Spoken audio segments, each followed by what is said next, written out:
Some leaders leave footprints, others leave libraries. You're tuning into the Authors on Mission podcast, where industry giants become literacy legends. In every episode, we talk with authors who turn their brilliance into books that transform lives.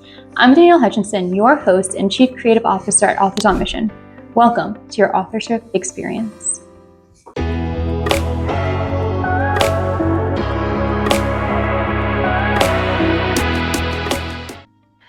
Hello, everybody. Imagine if I told you that the very thing holding you back from your dreams, your wealth, your relationships, and your happiness could be conquered with a simple shift in understanding.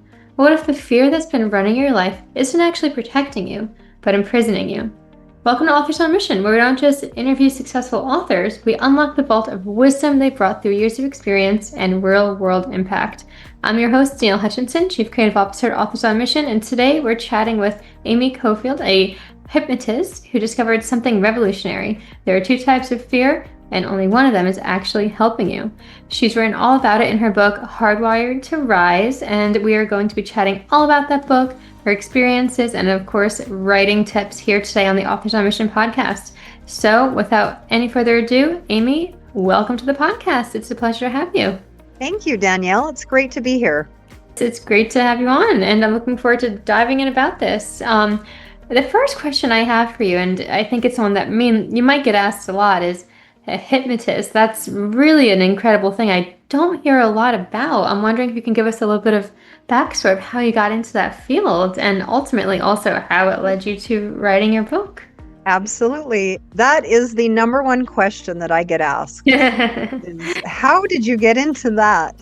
Yeah, it's such a unique profession. It's something that I wouldn't even know where to begin myself. So that's really cool. It stands out.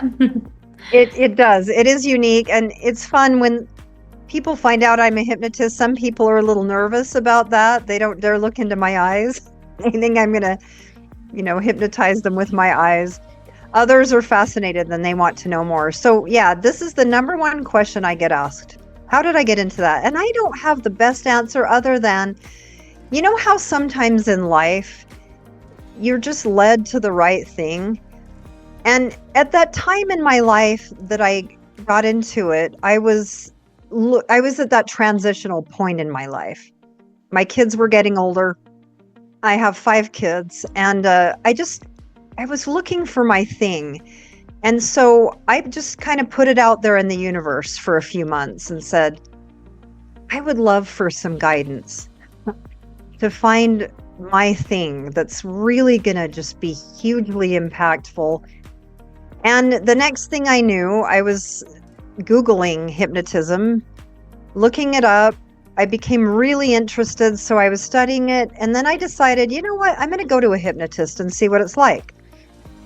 So I went to a hypnotist. I really liked it. And then I said, you know what, I want to do this. I want to become a hypnotist. I love what it does. I love how it works.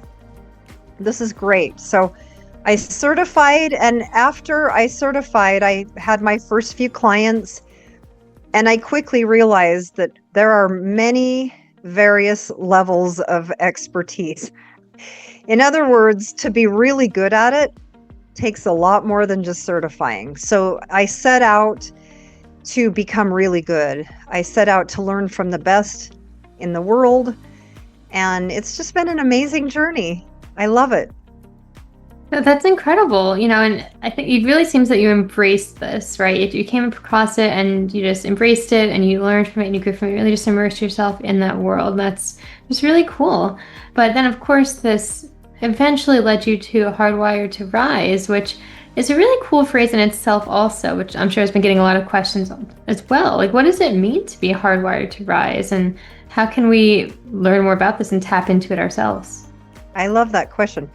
Hardwired to Rise means that at our very core, we are not only able to conquer fear, but it's just who we are. We're not meant to be so fear-filled as we are.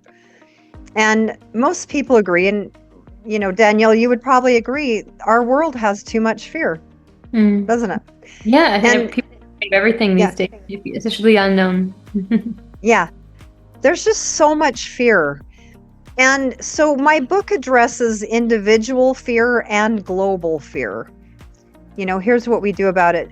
Now, the reason that I wanted to write this book, again, it was the universe. So the universe led me to become a hypnotist in the first place. So sometimes the universe surprises us, or God, whatever works for people. But I was driving in my car one day on a trip. I was driving up to Seattle, and just out of the blue, as I was listening to a self-help book, you need to write a book about fear. And I protested that voice, whatever it was, and said, no, I'm too busy. I'm not writing for lunch. And so, it's interesting how you start books too, but I realized that, the reason that I have such a unique perspective about fear is that my specialty, my area of expertise as a hypnotist is depression and anxiety. That's what most people have come to me for. Most of my clientele, I do other things like I help people stop smoking in one session with a lifetime guarantee, stuff like that. That's Most incredible. people come to me for depression and anxiety. And so what I noticed after years of doing that is, you know what? It's fear. That's really what it is. Like, it's just various forms of fear manifesting in different ways in people's lives. But it really made me take notice and pay more attention to how is fear causing depression? How is fear causing anxiety? And I know that there's a lot of different causes or two that were extremely severe, and they were more physiological. Right. But when you're going through depression, there's a lot of fear too. You're just scared of the future. You're scared of how you feel. You're scared of the feelings that you're experiencing with depression. You're scared of never coming out of it. There's just a lot of fear with that. And so I started to notice that, wow, that's really one of the core issues. And then I started to look at the bigger picture and see what fear does to us individually and as a globe, right? As a global community. And so in one of my sessions with clients where I'm helping them conquer fear, where I'm helping them let go of fear, I would ask them, I'd put them in a light trance where I'd kind of have them connect to that and say, what is fear doing to our world? And they'd say, oh man, it's causing wars, it's causing violence, it's causing all kinds of problems. And then I'd say, what is fear doing to you? And so they'd describe, well, it's holding me back, it's causing me suffering, it's making me live a life that's limited. I could be doing so much more if I wasn't limited by fear. So there was just so much that would come up. And I realized that, I help people let go of fear, and by doing so, it helps them heal. Even if that's not the main issue, like, in my case, I had physiological depression in the past. And because I came out of it, it helps me be good at what I do. I know a lot about it and how to come out of it. And so, by helping people let go of fear, I would see miracles in people's lives. It's just phenomenal how when you help them, tell fear to take a hike, they set that free. It is miraculous. And the irony too is that fear is causing people suffering, but they also perceive it as like a security blanket that they're hesitant to let go of. And I've seen a lot of that too, where it's causing them suffering and they still are hesitant to let it go. Right. So what you're able to do then, based on your own experiences, is take off that safety blanket and open their eyes to what else could be out there. And I can see that it's also breaking their barriers and those walls that are just so guarded around those who have anxiety and similar situations as you described. So it's wonderful that you're able to use the experiences you went through, cultivate it, and teach others about it. So I can see perhaps is that the reason why the book came to be? Is it a way to, express that to others as well? Yeah. So the book is all that I've learned, and it's just how to conquer it in your life. It's all about fears and what's the purpose of our emotions.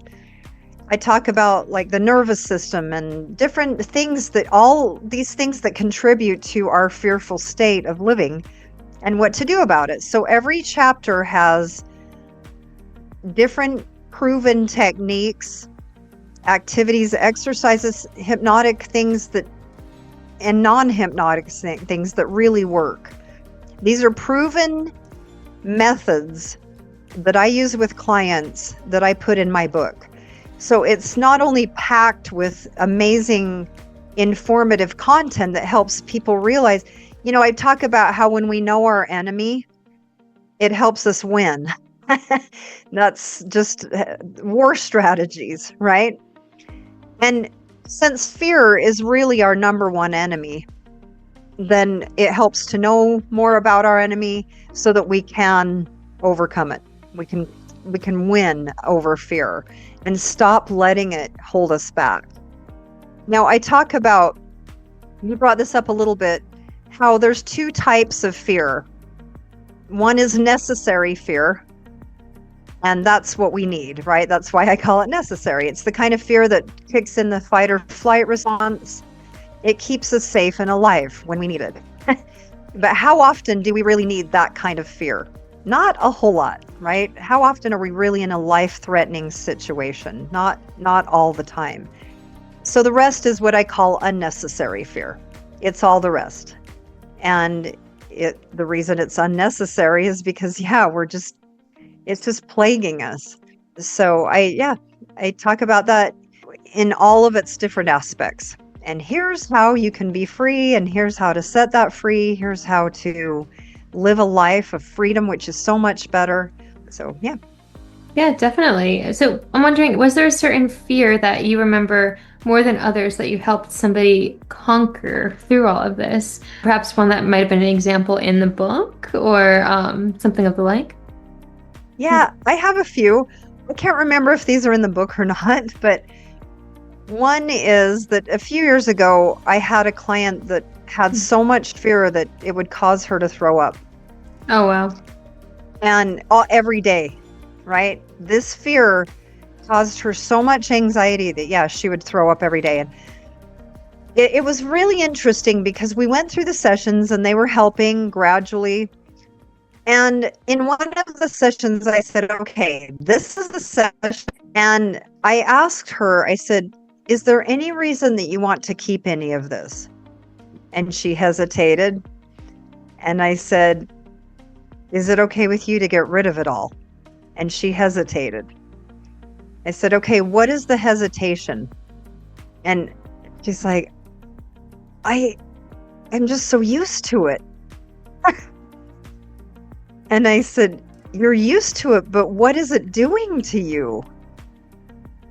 And what does it look like without? Like, what is it going to be like when you don't have this anymore? And she said, it's going to be amazing. I said, so what's the hesitation? And, it all came down to, she perceived it, whether consciously or unconsciously, that this is her security blanket. And so even though she really wanted to get rid of it, she also didn't. And I see that with clients. So what I have to do is convince them, right? Okay, let's look at this. So I did. I got her to let it go. And it got so much better, right? She stops vomiting every day because of it. The anxiety goes away. She has a much more full life. It's a larger world. It's not so limited. And so, that's just one example. Another is, I had a client a couple of years ago who came to me to stop smoking. And I mentioned that I do that in one session. So Right. She also had a lot of fears. She was afraid of going on elevators. She was terrified of going on airplanes.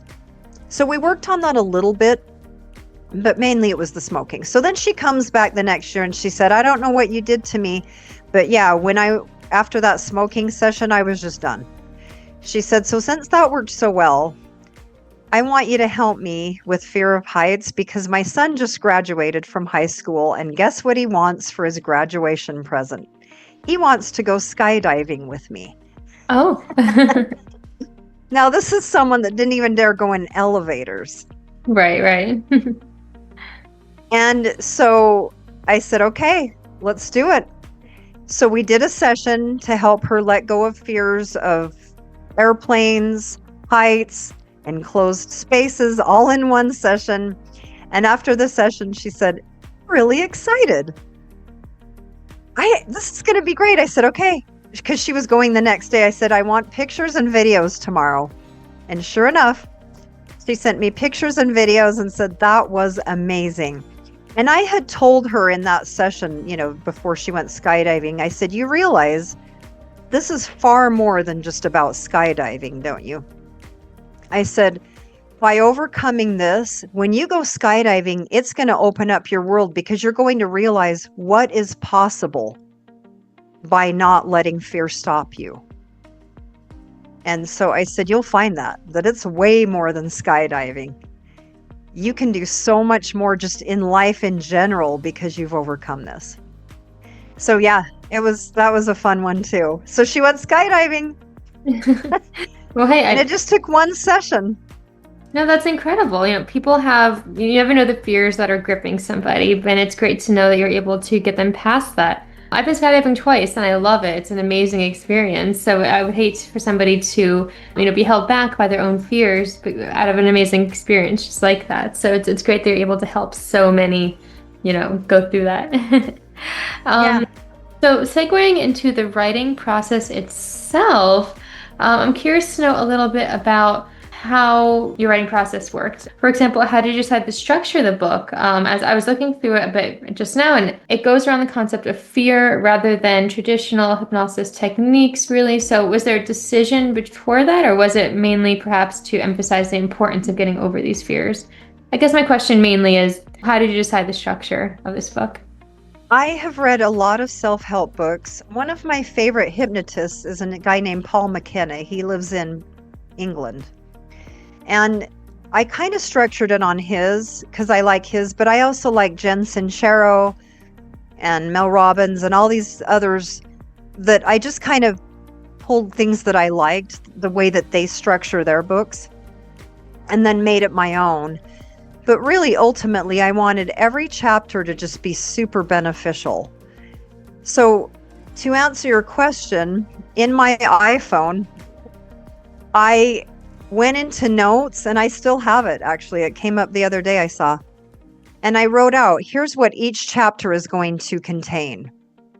I want it to be fun. I want to have a good quote. I want to, so I went through what I wanted each chapter to have. And then as far as the overall content of the entire book, that just kept coming to me, right? Like I kept working on that. At first I had this idea, and then and I'll say this, and I'll do a chapter about this. And so it just kind of naturally went, in a timeline almost, where I didn't know exactly, but the very beginning, I told you that I pulled off to lunch when I was driving up to Seattle and started writing it then. And what I did is I just started brainstorming. What would this have in it that would be helpful to people? And so I just started writing down, here's what I've learned, here's what I know. So it'd include this. And then you just keep expanding and going from there. You keep adding more and more information, and then you start to structure, okay, this would go in this chapter, and what would this chapter be? Oh yeah, this one. Okay, so this goes over here. And so what I discovered is that the first draft was pretty easy. It was the next draft, the revision, the first revision that was really difficult, because then I had to structure it. And I was cutting and pasting like crazy for weeks. Move this here, add this. So at first, I was just kind of brainstorming what I know. And then, like I say, I wrote out, here's what every chapter has to contain. And I really wanted it to have some fun personality to it, because I'm Amy the happy hypnotist, And so I wanted it to be fun to read and just a nice, good, warm, fuzzy kind of a book. Now, yeah, there's parts of it that we're talking about fear. That's not exactly warm and fuzzy, but I try to just make it so it's interesting and gives you warm fuzzies, especially at the end. And fun, interesting, fascinating. Yeah, definitely. And I think that's amazing that you have that. We all need a good, happy read every now and then, something to lighten our day and make us smile and also give us hope, which is amazing that you were able to do that. All this being said, though, you mentioned to me this book is not quite yet released. I'm wondering when it will be and how we can stay in touch so that we can check it out when it's ready to go. Yeah, so I have a publisher they're working on it. We're doing the final design drafts now. So I just heard from them this morning, and yeah, they said in a few weeks. We don't have an official date yet. We're almost there, but I would say by early July. And it will be on Amazon. I'm going to have it on Audible and Kindle, all the formats, all the platforms. That's So I'm really amazing. excited. I'm really proud of this book, and it's me. There's no ghostwriter, no AI, because they cannot possibly know what I know. It's just impossible. It's all coming from my experience, my skills, my knowledge about what I learned about fear, and that can't be duplicated. So I'm really excited. I put so much into it. I spent millions of hours to make it really a good read for everyone and to help people. Understood. Well, coming from a ghostwriter myself, I can say though, if you ever wanted to work with somebody, it's always good to have somebody on your side too. I understand that you have your authentic experiences and your knowledge. Sometimes it's good to bounce ideas back and forth with somebody or, get some guidance on it too. It's great that you're able to do it independently though. That's really admirable. And it makes us even want to read it more because it's truly from you and your voice also. Yeah. Upon writing this book, was there anybody on your team, editors, or, and you mentioned a publisher, for example. I always like to ask these questions because our audience is a bunch of authors as well. They like to Yep. work their best routes for themselves too. So what worked best for you? Yeah, so the publisher, all they helped me with was kind of the design, the layout, a couple of ideas here and there. And for those listening, you can relate to the experience of a book. And for the record, Danielle, I'm not opposed to ghostwriting. I have actually several fiction ideas. I love a good romance novel, and I have actually several written down that someday I'm going to hire a ghostwriter for those. Oh, But for perfect. this, I just can't because it's coming from a place of experience. Understood. But yeah, so yes, writing a book, right? You start out, the first draft is, woo, this is great. It's just coming to me. This is easy. I'm going to have this done in a few months. Until you do the first revision and you realize, wow, that is a lot of work. That took forever. That was so much work. So you shelve it for a month or two, and then the guilt gets you and you pull it back out and you say, okay, fine, I'll do another revision. And then that takes forever. So it goes like that a couple times, and finally you do your final draft. And I sent it off to the publisher and I was so excited. Yay, I've got my book done. And they say, you need to hire an editor. I'm like, oh man, I thought I was done. I thought I had this off my plate. So I hired an editor. And then when I got that draft back, I thought, well, she did it. I could just send it off to the publisher, right? So I decided to read a few pages and I thought, no, she did a good job, but I have to go through this word for word now. This is my final draft. This is it. This has to be perfect. And so that was the revision that took me so long. I just thought, oh man, someone shoot me. This is taking forever to do this draft. This final, polished, perfected draft. That was the beast. And so, yeah, I did. I had to use an editor, but then I noticed that there was just some things that were not coming through the way that I meant them to come through. I mean, she did a great job. Just had to make sure it was my way of conveying the message that I wanted it to be done. And so I had to go through and make some changes and do more revisions. So, yeah. Yeah, no, the revision process can definitely be frustrating. I understand exactly what you mean by that. But at the end of the day, it's what helps you bring your best writing out. It shows you what needs to be improved, what can be done next, so on and so forth. So I agree. And that pain almost makes it more worth it, doesn't it? It Like does. when you're doing those revisions that you're just sitting there for days on end, doing one change, upgrade, right? Making all these changes to it. It's so difficult sometimes, but then when you see it, like when they showed me the final design last night, I think, oh man, all of that sitting there just hashing through it day after day is so worth it. Because the thrill of having the final product, it just can't be matched. And it's almost more thrilling because it was so hard to do. Right, exactly. And that's what makes it, it's you learning from it too. It's what makes it all worth it. And at the end of the day, it's what matters to the readers too. It's something that they can enjoy and learn from and hold on to for years to come. So definitely worth all of this. So yeah, and we know now to check out your links we're going to put in the description box of this podcast today so we can stay up to date on the release of the book and stay informed.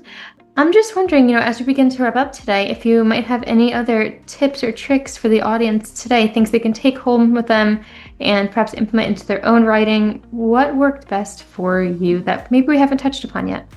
It's fun to have your personality shine through. And it's a much more enjoyable experience when you're writing about something that you're passionate about. For me, I'm super passionate about hypnosis, about helping people let go of fear. I'm passionate about helping people just have a better life, have more happiness, more peace.